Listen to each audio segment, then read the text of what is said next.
Good morning. તો તમે મેથીની રોટલી તો ખાધી જ હશે, પણ આજે આપણે બનાવીશું મેથીનો રોટલો બનાવીશું, જે મારા મમ્મી બનાવતા હતા. બહુ વર્ષો થઈ ગયા, મેં એ પછી ખાધા જ નહીં. તો મારા મમ્મી જ્યારે મેથીની સિઝન આવે ને તો ખાસ બનાવતા હતા મેથીનો રોટલો. તો આજે મેં બહુ વર્ષો પછી મેથીનો રોટલો બનાવું છું ગાઈસ.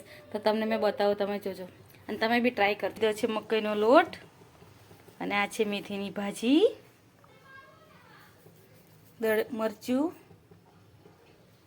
હળદર અને આ છે ધાણા જીરું મસાલો. અને થોડું નાખીશું આપણે આમાં મીઠું. અને તમે ટેસ્ટને થોડો ખાટું મીઠું બનાવવું હોય તો તમે થોડી ખાંડ નાખી શકો. મેં સહેજ ખાંડ નાખીશ. આદુ મરચાંની પેસ્ટ. તો ગાઈસ જોઈ શકો તમે